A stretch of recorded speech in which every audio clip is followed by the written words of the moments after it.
What happened to Cymphonique Miller? I think y'all all remember her from fucking that's Lil Romeo's sister, Master P's daughter. I'm pretty. She had her own TV show on like Nickelodeon. I know she's on like Big Time Rush and shit like that. And I saw this like, damn, whatever happened to that bitch? I mean, I don't know if she's a bitch or not, but y'all know how I use the word bitch. I don't use it to disrespect the females, but if they act like a bitch, they acting like a bitch, so I gotta call it out. Whatever happened to that female? So we about to figure out what the hell happened to her. I wonder if she's doing OnlyFans, she's selling feet pics, or what. We about to figure out what's going on with her.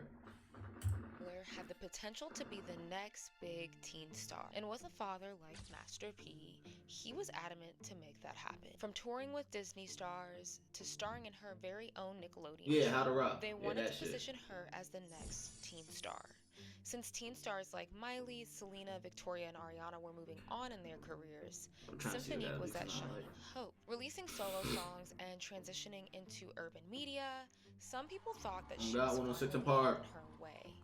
But unfortunately, she seemed to vanish from the spotlight seemingly overnight. From messy family drama to living in the shadow of her father and brother and a whole new look. What happened to Cymphonique Miller? And you know what's crazy with these fucking teen stars and shit like that, or people who used to be big but now like they're not like that relevant anymore. They usually go like, especially for the females, they usually go like one or two ways. Actually, I say three. OnlyFans, doing like sexual kind of content is one. Two, reality stars and like being like IG models and shit like that, and just being brand ambassadors and shit like that. Or three, they'll just vanish and not really do anything and just chill. Probably marry somebody who is of a higher socioeconomic status that they've networked with and stuff like that, and just chill, have kids, just like that. Or, and I just thought about this before, they'll start into doing YouTube, doing vlogs, shit like that, stream and shit. So there's just four ways it could go, and she hasn't really done anything that's been viral in the past couple years. Really, in the last like 5 or 6 years. So I'm kind of intrigued on what she's been up to. 5 years from now, because she's a very beautiful woman. Like we're interviewing Janet Jackson. She's a very beautiful woman, and it's crazy not knowing what she's on right now. Hey guys, welcome back to another video, and today we are going to talk about a lost figure deep in pop culture. Oh, that makeup. What happened to Cymphonique Miller? I saw a tweet about Cymphonique the other day asking what happened to the lost queen of Blazia. And I choked, laughed a little bit, but actually though, because she was a figure who was seemingly following the teen pop star path that we've seen people like Zendaya, Ariana Grande, Victoria Justice, Selena, Demi, and Miley follow. So there was a bit of a shining hope there. But it seemingly fizzled like a light, which is why some of you guys may have clicked on this and said, who is this girl? But subconsciously, no, I knew exactly who she was. I know that beautiful face anywhere. People feel split. One side says that she was uberly talented and completely robbed of her opportunity, while others think she only got so far because of who her family and father was. She had the family connections, she had the budding talent, and a palpable charisma.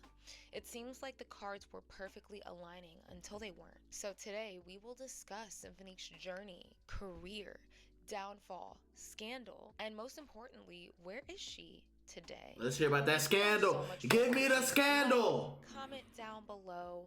What are your thoughts on the story? I know for some of you guys, you may remember. Comment down below if you do remember her.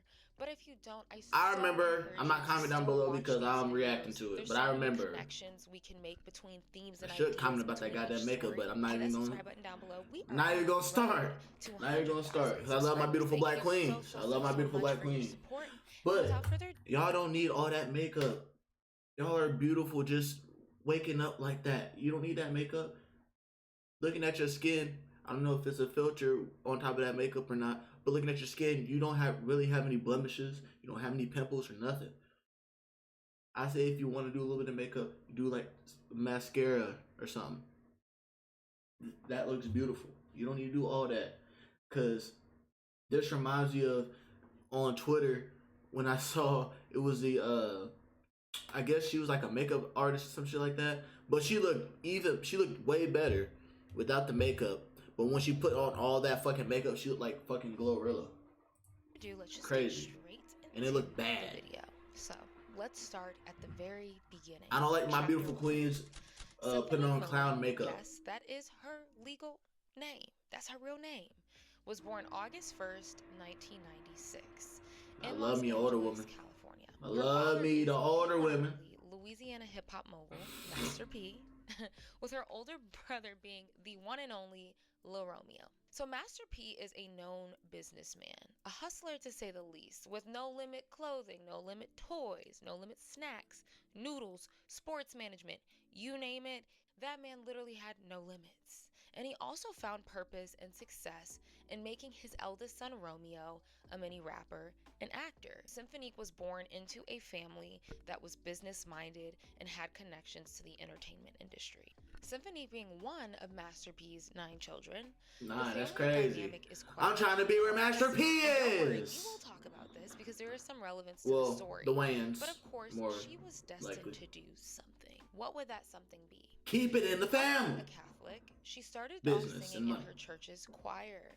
And from there, she developed her voice and realized she had a passion for singing. She leaped into doing community and school plays. Her dad says he remembers seeing glimpses of her talent as early as 2 years old, with her singing and dancing in the mirror at every second that she could get. But despite her toddler dreams, Master P apparently told her that she didn't have to follow the limelight like her older sibling or her father, wanting her to focus more on her education. My dad. See, he had it right to begin at the beginning when he said he don't have to follow in everybody's footsteps. Cause that's literally what I want to tell my kids. Like, look, y'all are gonna be your own individual human beings. So yes, I got successful off of doing this and stuff like that, and everybody around you is doing this, but that doesn't mean you have to go down that path. If you want to, I got you. I will teach you the game, and I will help you out with what you need to know and what you need to know and what you need to learn.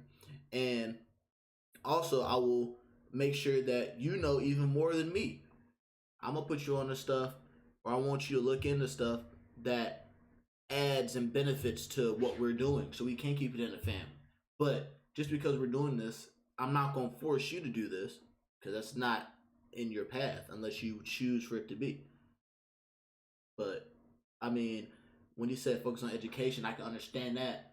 But when I hear about him saying focus on education, I already know what he's talking about because that's the old school thought.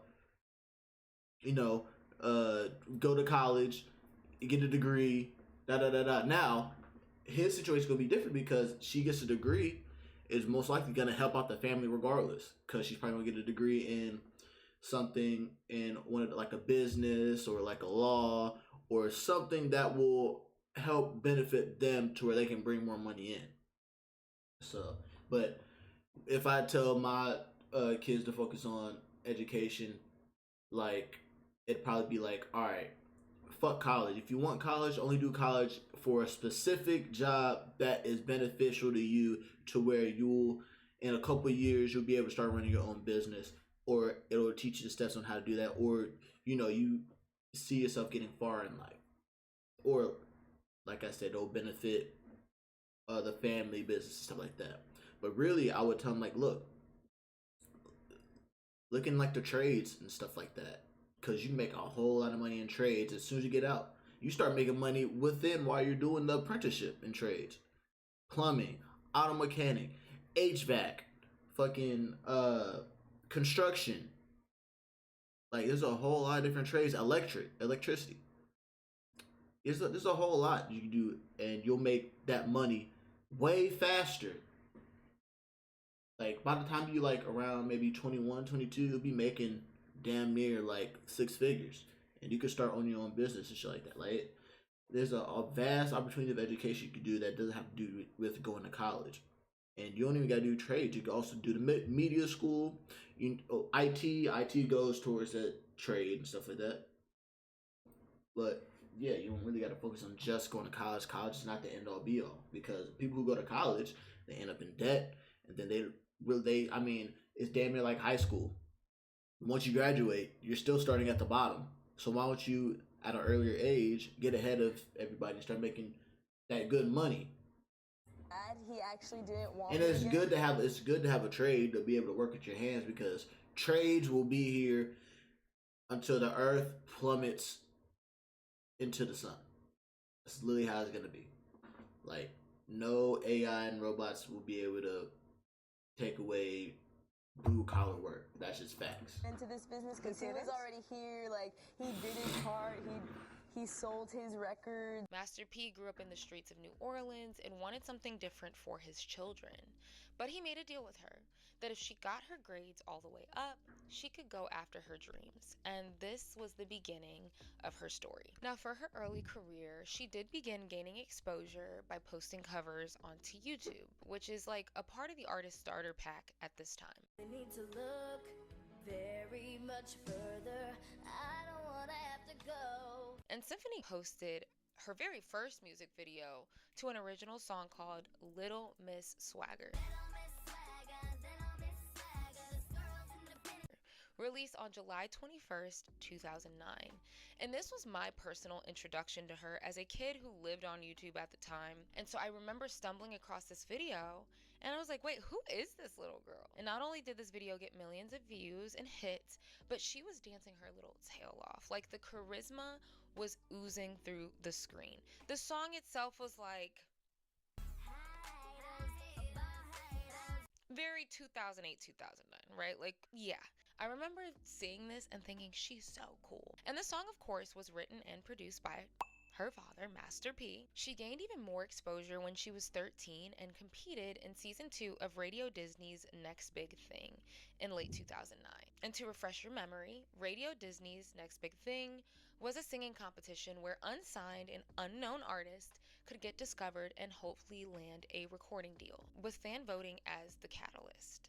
And Cymphonique came in second. See, when I be looking back on certain shit like that, like the Next Big Thing, like with Disney, Nickelodeon and shit like that, like Disney used to have the fucking the outside, those games and shit like that, where, you know, different Disney stars would all be on a team and they would just go and do obstacle courses and stuff like that. We used to do that when Nickelodeon had the outside day of play. Like, that was like the pinnacle and the peak of Disney right there. They don't do that shit no more. Like, once they stopped doing all that shit, Disney went downhill. And Nickelodeon. I said and Cartoon Network. I don't really know what Cartoon Network is kind of like famous for when it comes to like getting kids outside or excited to be doing activities and stuff like that. But that was like the pinnacle. Like, I remember all that shit, and we would watch that shit, and it'd be a whole lot. I'm like, damn, like, I'm gonna go outside and do a backflip or some shit like that. Like, goddamn. But don't do that no more, man. Now they want you to sit in front of the fucking screen, eating your junk food, and getting fat. Just know, my kids, if they send, well, first off, my kids will not be watching those channels because they have bullshit on there right now. So they'll be watching some old school cartoons, like old school SpongeBob, Tom and Jerry. I'm gonna put them on the fucking South Park, Boondocks. Yeah, they're not for kids, but I'm gonna let them watch it because I wasn't able to watch it as a kid. So I'm a parent. I can do what I want. What else? Camp Lazlo, Foster's Home for Imaginary Friends. What else I'm gonna have them little niggas watch? Just all the old school Tom and Jerry, Looney Tunes. Like, all the old school TV shows my kids are gonna watch, and they're gonna be versed in the 1950s, 60s, 70s to the 2000s, the early 2000s, shit like that. The shit that I was brought up on. Teen Titans. There's only certain shows that are like late 2009s, 2010s where I let them watch. Like Gumball. It's hilarious. They gonna watch that shit. They gonna watch Gumball. Teen Titans Go, a funny ass show. They gonna watch that shit, and I'm gonna watch it with them. I'm trying to think of more. Fucking for Nickelodeon, Chalk Zone, fucking Danny Phantom. They definitely gonna be watching Powerpuff Girls, Power Rangers. Gonna be watching that shit. Yeah, it's a whole lot. I'm not even gonna lie. I just had a familiar smell come, and it's trying to tell me to take a shot of tequila. I'm not doing that this stream, but I just had to let y'all know. Like, if I saw my face, like, kind of get excited with joy, that's what it was. So let me get back to it and It drink some plays water. to a girl named Jasmine. Just trying to seduce for all me. of you who are deep cut into pop culture, Jasmine is Tally's sister / manager from the Rap Game season 2 and 3. You heard you was gonna diss me. What happened? Y'all so fake, you made of plastic. Oh. The way that young Hollywood connects, it's really such a small world and a small industry. So next big thing was a show that emphasized, right, propping up unknown artists. I'm assuming that she may have landed a spot in the competition because her song Little Miss Swagger did have a little mini viral moment, but I also wonder if her dad having any connection. Her dad definitely did that. Her dad's connection definitely did that. Point, and maybe even as early as her dad's connection definitely did that. Record label, right? So she wasn't somebody who like needed the opportunity to be able to sign to a record label. And fun fact, one of her fellow castmates this season included the Gabby Wilson, or AKA her. Following this, she her is so fucking beautiful. She's so sexy. A rock star and I Heart You, which was my personal favorite. Her is so sexy. Get her off the screen. But one thing that was really put her back on the screen as an adult. At a young age, she centered it around girl empowerment and confidence. I think it was a very consistent message and a positive influence on children or young girls at this time. And at this point, they had built this spunky, sassy branding surrounding her style and lyrics. Very loud, direct, and trendy. Colorful hair, she had the illusion of having a shaved side. She was allowed to be expressive. And it kind of reminds me of how a lot of parents judged the OMG girls for their colorful hair and outfits, as it had been stigmatized for little girls, and especially little black girls, to do so. People calling us fast or too mature, or our parents not being open. Damn, they don't really, bruh. You know what's crazy? They don't even use no terms like that anymore. I remember when I was growing up, all I hear is, you know, my mom and grandma and great grandma would always talk about little girls. I'm like, you acting fast, da da da da. Don't be acting fast. You can't wear no lip gloss. You gonna be acting fast as these fast ass little girls. I don't hear nothing like that of the source today. All I hear is she acting like a little hoe. Look at that little tramp right there. Actually, I don't even hear tramp no more. I really don't hear tramp. All I hear is acting like a little hoe. That's crazy. We need to be 2025. We bringing back acting fast, acting like a little tramp. Now, tramp is up at the echelon of acting like a little hoe. So that's like a little. So it's gonna go acting fast. If she's trying to do something where it seems sexual but not really, they just want to express themselves. You go to tramp when you're like starting to do some shit where it's like, all right, bro, you acting like a hoe. And then a hoe is like the, all right, bro, like you are being a hoe. So we bring it back fast. You ain't gonna be out here like them fast ass little girls. Nice to see that she was crazy. given the space to be expressive and have fun with her visual. Now, around this time, she even apparently snagged a Nicki feature. Yes, Nicki Minaj. Yes, on a song called Tempo, which was released on July 12th, 2010. You change up my tempo. Linked up with Cymphonique. Now, I guess it was a remake of a demo that Nicki Minaj did with an artist named Ashley back in 2008. I hope you guys could follow that. Yeah, who the fuck? Linked up with Ashley Berry, stitched up. People would debate whose version was better, but essentially Symphonique's version became more of the known one. Her song Girl was because of her dad. It's called nepotism. And for those of you who do not understand what nepotism is, it is essentially when a family member is using their power, their influence, and their status to uplift their other family members to a higher status or bring them to where they are, and so they can get like ahead of the game, ahead of everybody. That's what nepotism is. So, for example, how LeBron got Bronny onto the Lakers, even though he fucking sucks. That's nepotism. Was released in September 2010, and it's also important to mention here that she was 1/4 of a group called the Fabulous Girls. Yes, it's such a mid 2K coded group name. Yeah, where they released songs like Butterflies,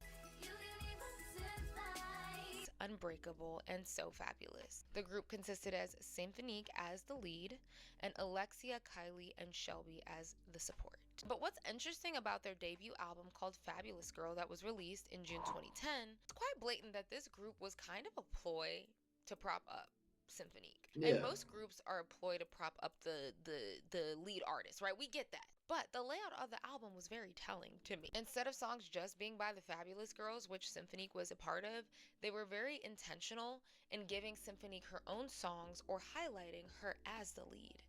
Their song Something is an example of this. But this was the first song I realized that she had real singing chops. Every time I'm with you, there is something.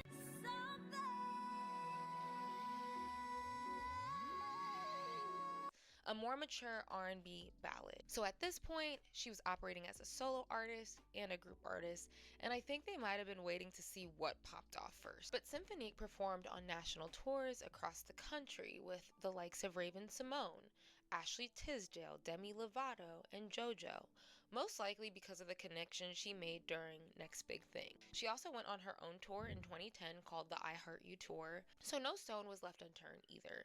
She had a book series, I wanted to make a book from a girl to a girl. clothing line, a charity alongside her music. So let's talk about Okay. her breakthrough. All right, go and ahead, Charity. Takeoff. So back in December 2009, she actually signed a talent development deal with Nickelodeon. She had her hand in the Disney cookie jar and she had her hand in the Nick cookie jar. But her deal with Nick would finally come into fruition, where she would land guest star roles on Big Time Rush, Yep. This cat's house now, and not for stupid bros. And True Jackson VP, The Oh Truth, my and God, Just Jordan. True And Jackson. she also landed an opportunity to sing the Winx Club Revival series theme song, which premiered on Nick in June 2011 and featured stars like Ariana Grande. She also did some voice acting on that show as well as Phineas and Ferb. But she was clearly building a home on Nickelodeon.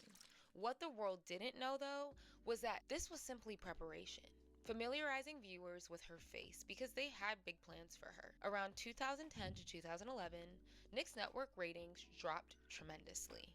Considering that their big star, Victoria Justice, was beginning to turn 18 and developing her solo career, and the big three of Disney, Miley, Selena, and Demi, were moving on, they put their faith in Cymphonique to bring another generational talent to the forefront, which is a lot of pressure. But I think for Nick, they thought, we're kind of losing to Disney in the teen star department, so this was the door opening. This led her into landing her own lead role on the 2012 Nickelodeon show How to Rock. What the hell? Playing the main character, Casey Simon, this role proved to be the best of both worlds. Not only could she flex her acting skills, but the show was music-based, so she did contribute to original music for the show, like her singing the theme song, Only You Can Be You. In response to her landing that role, her father actually said, quote, "To be honest with you, I think she's actually going to be bigger than I could ever be." Put that in your back pocket. But this was nothing new for the Miller family, considering Romeo had his own Nickelodeon series at only 13 years old. But unfortunately, Cymphonique's show How to Rock only lasted one season, which many fans found unfortunate. There were Oh God, I was unfortunate because I didn't watch that shit. That shit was actually kind of good. I don't watch that shit no more, obviously, but that shit, it was a good show. I was fucking with it. And also, I mean, I was a adolescent teenage boy, so, you know, I saw a beautiful black woman on there. You know, I had to go ahead and gaze her, gaze her, gaze her, glaze her. who liked the show. I will never do that again. Many theorizing that Nick slashing the show was a response to a rating slump. It wasn't, though, a complete failure. I believe the first episode aired at 3.3 million views, and although the views stayed above the 2 million mark, the viewers essentially dropped, right? You want to create an increase in viewership. And B, the network's effort to shift away from music-oriented shows, as they had many on their roster, and it wasn't proving to be significantly successful anymore. It's one of those you're gonna have to go ahead and switch it up, gang. there to catch wind of the show, but they were propping her up. And actually, prior to the show's premiere, Marjorie Cohn, who was Nickelodeon's program executive, said, quote, Cymphonique is an extraordinarily talented 14-year-old who has already established herself as an actress, singer, and dancer, while remaining an honor student, and How to Rock is the perfect showcase for her comedic and musical skills. So it's clear that they initially had big plans for her. Maybe this was their answer to Disney's Zendaya, but their hopes for Cymphonique just couldn't carry the show. She and/or her father planted seeds in the kid-teen pop star space, which was essentially smart. She was a cute girl with loads of charisma, some vocal talent, and personality. And in partnership with Nickelodeon, Sony Music signed the 13-year-old as well, so she was signed with Sony at some point. And I know there's debate saying whether she had it girl potential and was of it girl status, and I'm not quite sure if enough people even knew her to say that. So I wouldn't say she was quite there, but regardless of opinion, to be that young and to have that confidence is no small feat, and I give her tons of credit for what she was able to accomplish at such a young age. But back to the music side, rewinding to 2011, she was actually nominated for Best Female Hip Hop Artist at the BET Awards. And I know you just scratch your head because, like, huh? Like, why? What would warrant that nomination? Nepotism. Well, y'all, she was nominated in the same category as Nicki Minaj. Yeah, she lost. And obviously, Nicki won. Yeah, but I don't fully understand that. Nepotism. I know bruh, it's all connected. Everybody knows that. Oh, these award shows these days, even back then, they warned y'all about it, but y'all niggas wouldn't listen. Now y'all just now starting to listen. Bruh, it's not about true talent. Not saying that Cymphonique didn't have no talent. She doesn't have talent, but why is she in the same category as Nicki Minaj? Come on now. No, it's a ploy. It's for the people who don't listen to music, how they can gain more traction and more money. It brings more viewers, more eyes and shit like that. It ain't about the genuine artistry and shit like that. Nah, it's just about money, about viewers, capitalism. Emo rap was a little bit dry at that point, so they was putting anybody in that damn category. But I was very shocked to hear that. And T-Ways. She was also the youngest female recording artist at the time to have her music video featured simultaneously on BET, 106 & Park, and Disney. So once the show ended in December 2012, Nick was no longer her path. She shifted to urban media as she got older, making appearances on 106 & Park and maturing her R&B sound. And in 2012, she released a duet with Jacob Lattimore called Nobody Like You. And when I tell you this was my song, got me girl, got me all the time. Got me boy, got me boy, got me. And I still play the song till this day. The smooth vocals, slide tone, back and forth duet was golden, and I don't care what anyone says, this is a good R&B track. The song and video actually premiered on 106 & Park, which increased the song's exposure directly to its target audience. She'd go on to release more party type tracks with her song It's My Party, and that was giving Tinashe tease. At this point, Cymphonique was kind of just reminding me other artists, like a splash of Aaliyah, a splash of Tinashe. To me, there wasn't anything that, other than her name, that like really set her apart stylistically. Cause she's acting like everybody else, taking pieces of, like she just said, there's no originality. And I say she would have like shaved off all her hair. That would have set her apart. And then she can sing. Cause then niggas will have some, bruh, you're beautiful with that luscious amount of hair. You shaved it off. You can sing. Why would you do that? Damn. She different. Or like shaved off her eyebrows. Maybe did a perm. Or something. I don't know why it all has to be hair related. But yeah, there was really no originality. That's why like she wasn't really gaining attraction like she you know, people thought she would. But Cymphonique's first mixtape, called Passion, released on June 25th, 2013. The mixtape was released under her father's label, No Limit Forever. It also appears that in 2013, she relinked with the Fabulous Girls and they released one last song together. Oh my god. Yeah, nah. Look at her. She looks way better than it. Jesus Christ. That same year, she went back to acting briefly and starred in a movie called The Dempsey Sisters, alongside seasoned actresses like Lynn Whitfield and former R&B star Tierra Marie. But music through it all was still I didn't know she was R&B. Oh no. a focus. And in 20 actresses like Lynn Whitfield and former R&B star Tierra Marie. I did not know that she was an R&B star. All I remember is, and all I know about her is that she lied on 50 Cent, and now she owes 50 Cent like something $1 million from that whole fucking lawsuit. That's the only thing I remember about her. But music through it all was still a focus. And in 2015, her father summoned her yet again when she joined the cast of Master P's new reality series called Master P's Family Empire. He had these kids working, and Cymphonique was there at his side every damn time. I want to show the world that I'm more than Master P's daughter. Big Brother's movie career is on fire, but little sister needs a spark. There's a role for you. You'd be playing a pregnant teen. And she also appeared on a few episodes of Growing Up Hip Hop, a show that her brother frequented at this time. And she'd continue to sporadically release songs throughout the year, such as Baby Baby, Change, and Raindrops, through from about 2014 to 2018. But no major moves musically had been made. The last time I personally remember tapping in was for her 2017 song called Drippin'.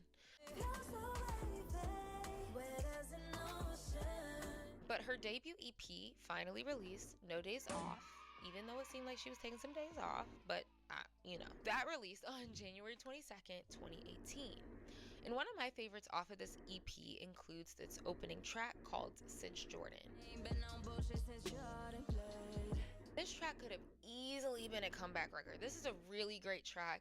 I think for a girl her age, it wasn't a track about love or toxic relationships. It was a track about talking about her hustle. And I think, again, she always maintained to me a very good role model image pretty authentically throughout her entire career up to this point. In a lot of ways, guys. I think... Man, fuck that, nigga. I'm not listening to a female talking about her hustle and shit like that. No. We want to hear about love. How that nigga did you dirty and cheated on you, so you got your get back. What you like to do in the bedroom. You want to hear about that shit. That's what'll bring the people in. I understand.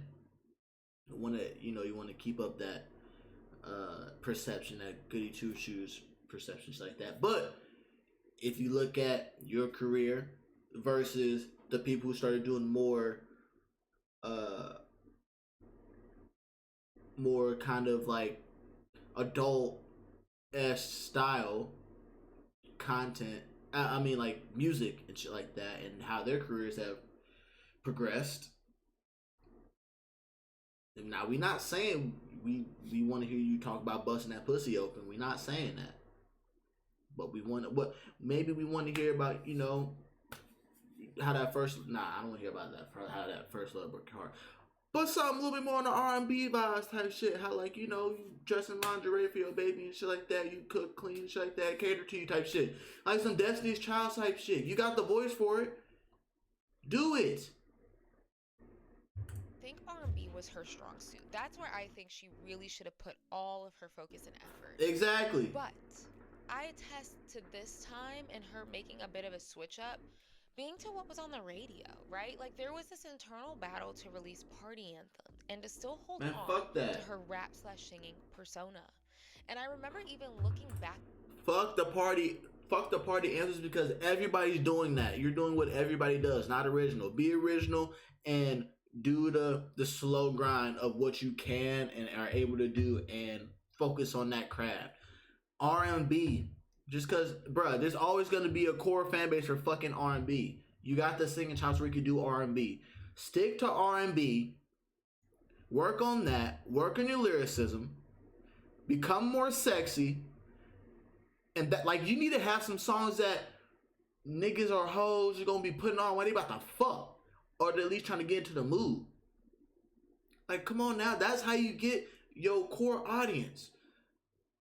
Oh, have you listened to Cymphonique Miller's shit like that? Oh yeah, I turned it on and it's a nice little vibe. Like I got into the mood real quick. Like, be like Coco Jones, her. Who else? I can't say Tinashe sometimes. Mariah the Scientist. Summer Walker, but Summer Walker's more like toxic shit like that. But like those lanes. And here's the thing. They just came up. Not just came up, but they like more recent than what Cymphonique is. So say she would have done that. She would have been a huge name in the game for R&B females. Chloe. Like, then as a consumer, not really understanding her direction in sound, and I kind of checked out. And again, I was somebody who kept up and listened to her music. Even me, I remember thinking like, I don't know what this is. And so there were so many other people coming out, like Kehlani, and Janae was having her resurgence, and her finally had started dropping music, and Kiana Lede. Like, there were just I don't even know so who that many is. other people that I think were more direct. You know, she just kind of faded into the background. So let's talk about the scandal. yes, Buckle up. scandal. Buckle That's up. what we wanted to We gotta hear. talk about the family tree, okay? And you guys will see how this will connect. Because for a long time, some fans have always felt like, you know, Master P has all these kids. Why is he only Damn! around? Look at that. Bruh, look at his big ass eyebrows. That's crazy. That's crazy.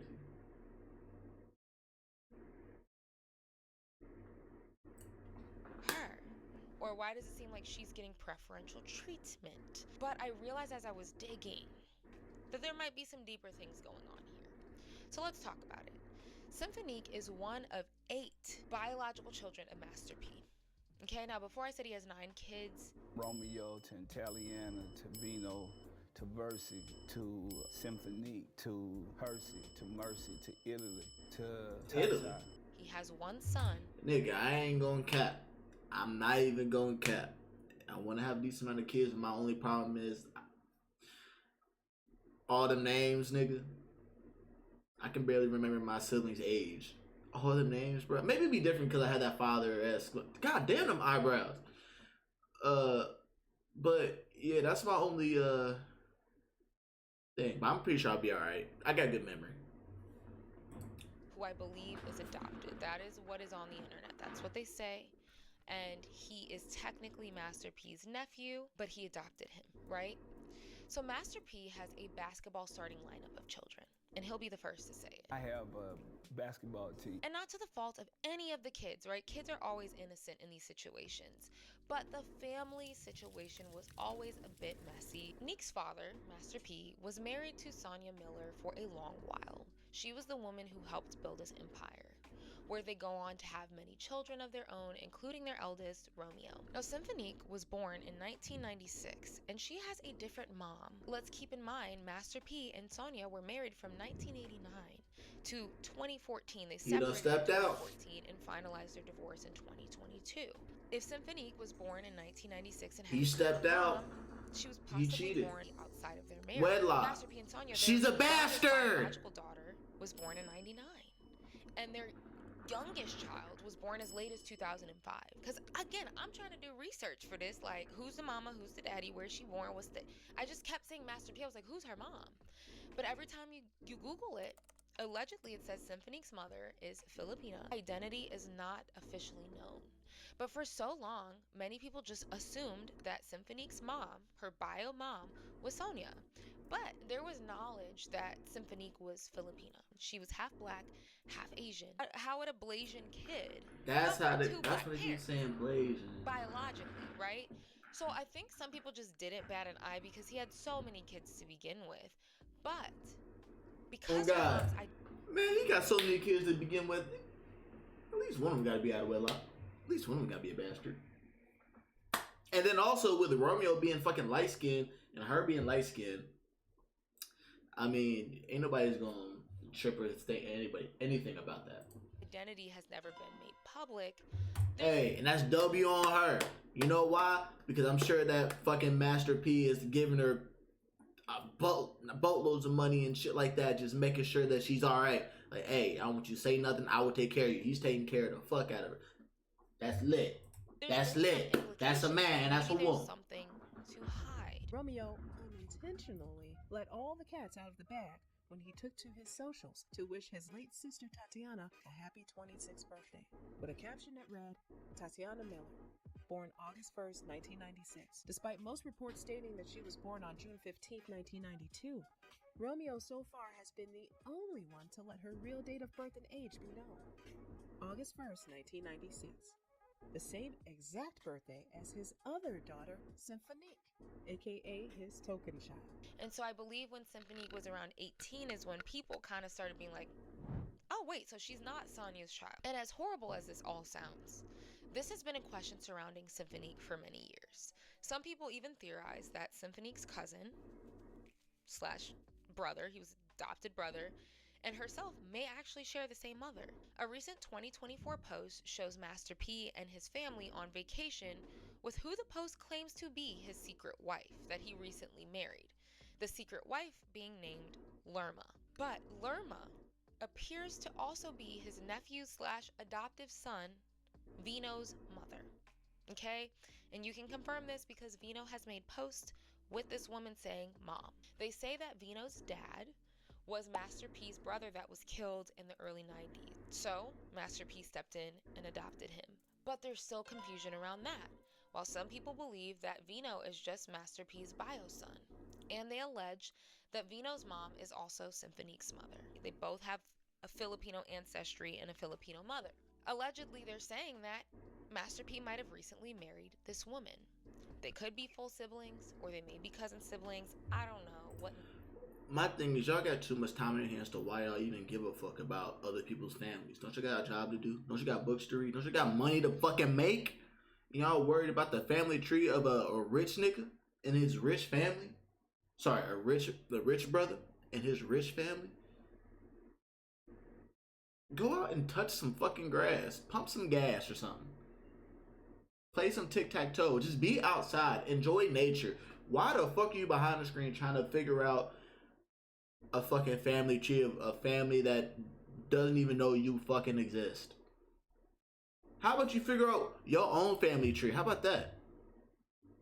How about you create generational wealth for your family? People these days, man. And Randy Jackson is going on, okay? I never knew about this growing up. Through research, though, it just But why would you care? Came up.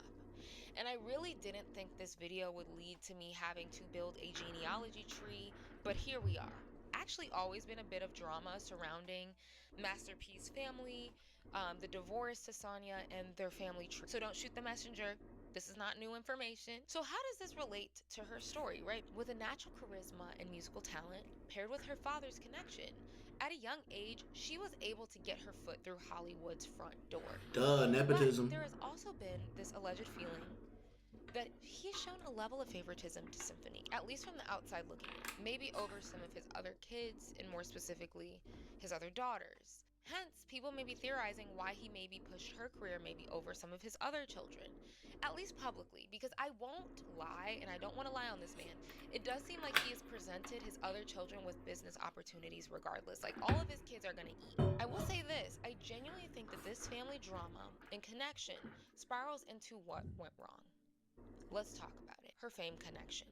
As much as that can be a help in getting a boost, Master P, who got his rap career started in the early 90s and found mainstream success, proved himself to be extremely business-minded and an entrepreneur at heart. I mean, look at Romeo, right, and Cymphonique as his project or stars to push. In several interviews over the years, Cymphonique keeps saying she wanted to create a name for herself outside of her father. Is there a pressure being Master P's daughter? You know, I'd be lying if I said that there wasn't. I think it's actually cool because I think everybody has obstacles in their life, and of course there's always haters like, oh, it's just because she's Master P's daughter, but at the end of the day, I'm like, whatever. But then in almost everything she did was in relationship to her father. Whether it was front-facing or you look behind the scenes and look at the credits, Master P was probably involved in that equation. And as much I mean, yeah, he knows the fucking business. And he knows how to how other people with a large amount of influence like that, he knows that how they want to either they want to have a foot in, they want to have some type of creative hand in that to where it could mess with their images like that. And so, like, yeah, he knows the business. Of course, he's gonna have his hand on it, playing puppet master behind the scenes, because he doesn't want the wrong image out about his kids. I mean, I do the same thing. I don't want my kids to be I don't want my black kids to be controlled by the powers to be, when I can go ahead and do what I need to do. Yeah, that voice crack. When I can do what I need to do as a father and make sure that the money stays within the family, and we are not depending on somebody else to have shit going on. So yeah, if you know the business and you know the business well enough, you've been in it for damn near 2-3 decades, like, yeah, I'd do that same shit too. Ain't nothing wrong with that. That Cymphonique had raw talent there. Would she have made it into certain rooms if it weren't for her father? Not as fast. According to a previous interview, Not as Cymphonique fast. said when she auditioned initially for Nickelodeon, she didn't tell anyone there about her famous family or who her father was, saying, quote, "I didn't want to earn anything just off of who I was related to." Which is and good. Look, I'm not here to interrogate her truth, but I have a hard time believing that. Her first major single was produced by her father. Get 4 weeks free. Out of everything, why is when we get the tea, that's when the fucking ads pop up? Come on, gang. And for Romeo's Nickelodeon sitcom that ran. Damn, he white as a motherfucking ghost. 2006. Master P was not only a creator of the show, he was an executive producer on the show, and he starred in the show on Nickelodeon. So Nick was familiar with Master P. You can't use the excuse that they didn't know who this rapper was, this 90s like niche rapper was. They did. You don't think that he was going to flex that connection? Oh, he definitely did. Definitely did behind the scenes. She completely got in there and did that audition and got it on her. Yeah, he definitely lied to her. She does have talent. But that family has way too many ties and connections, and Hollywood is so small. So unless if she just didn't have a strong relationship with her father at that point and people really didn't know, maybe she was raised by her mom for a long while. At the beginning of this video, we also outlined how Master P said to Cymphonique, "You can't do music unless you keep your grades up," which implies that he was absolutely in her life before she really dove into the entertainment industry. So he was involved before her career. Best believe if his kids wanted to do something, he was going to make sure that happened. But even Nickelodeon's executive VP talent, God damn, our eyes are so fucking close together. Cymphonique has Jesus great Christ. timing, an amazing voice, and we have a long history with this family. So boom, Nickelodeon knew. I am not hating on that.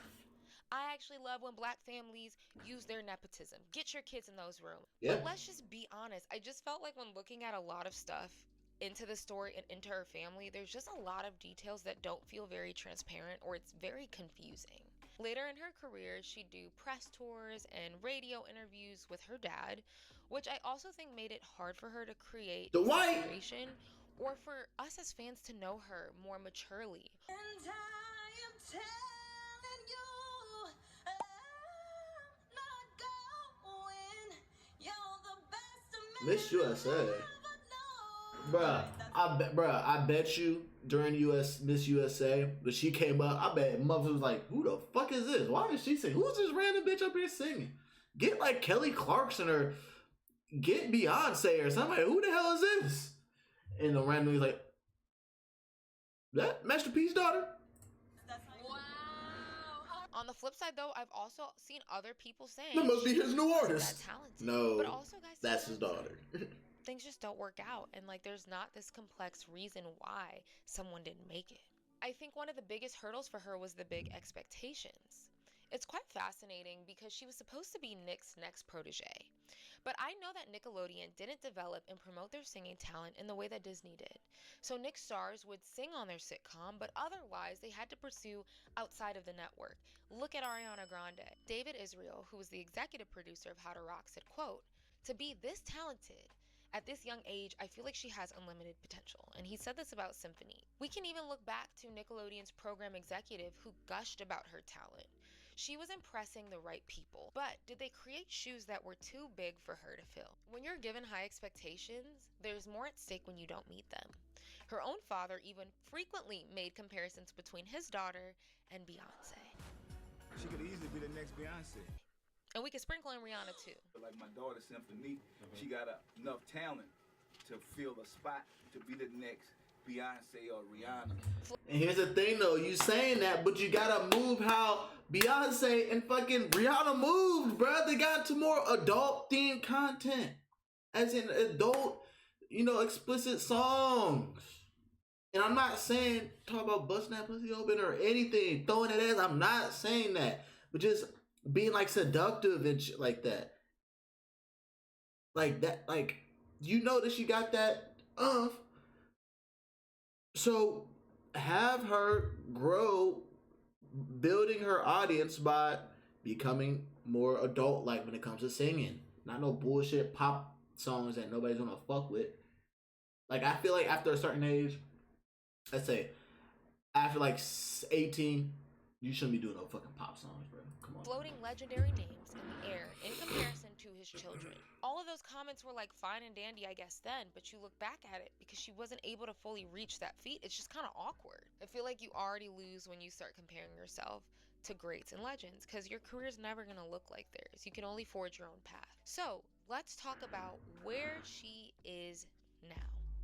Cymphonique Miller is now 28 years old, and if I'm being honest, I hadn't seen her in so long that I almost did not recognize new photos of her. She looked completely different. In 2017, she completed another side mission where she actually created a comic series called Eyes of Eska. Romeo actually said that this would be turned into a feature film, and I don't know if that's happened quite yet. She landed a few acting roles, such as I Got the Hookup in 2019 and Never Again in 2020, of course executively produced by her dad and her brother. But unfortunately, the Miller family dealt with a major loss in May 2022, losing her sister, her half-sister, Tatiana Miller, which I know brought a lot of grief to the family, and made the family stand still for that moment in time. So I can imagine that halted a lot. Oh yeah, I think she like OD'd or something like that. I'm pretty sure she like doing drugs and shit. Business ventures or halted a lot for the family. R.I.P. Cymphonique started her own R&B label called Pressure Records. My dad, Master P, changed the rap game. Now I'm gonna change the R&B game on my own record label. She hadn't released an EP or a mixtape since 2018, which Where's your husband? Hasn't ever released an album. She began releasing music again in 2023 with songs like Can We Talk, the New Orleans version,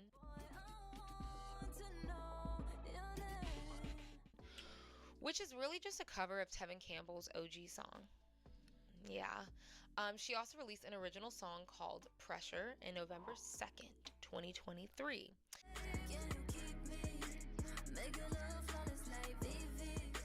I think this production and overall sonic sound is a bit better fitting for her. Yeah, I'm about to say, yeah. Kind of those roots she was building in like 2012, 2013. So I feel like this direction is kind of where she needs to go. Yeah.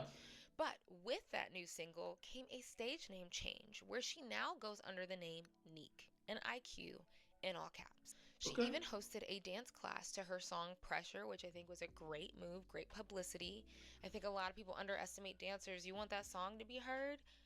Get it in a dance class. Let some dancers get up. So she did that. I thought that was dope. And her dad was actually set to produce an independent film called Get the Bag, while she also said she'd release a soundtrack to accompany the movie. We're working on a movie right now called Get the Bag, so... At the end of the music video for her song Pressure, they teased the film's release with some interesting acting. Well, why couldn't... I'd rather have no ads, but why couldn't y'all come towards the middle when it was... Or towards the beginning when we was... Oh, and it's gonna be 2. And it's gonna be fucking 2, huh? Up for an adventure? Ain't this about a bitch? Skip this shit. You know the vibes, where my bread at? supposed to be my friend. But from what I understand, this movie has not been released yet, and neither has the soundtrack. She also Straight to Tubi. Straight to Tubi. developed a cosmetic line called Pressure, and I do think that she's tried to follow in her father's footsteps with so many business ventures. She never fully gave herself the time and attention to push her music and craft all the way. There was always a side mission. And sometimes when we have too many things going on, other things get neglected. That's But right. her most recent single, called Never Too Much, released in March 2024, so almost a year ago to date. And you guessed it, it's a sample.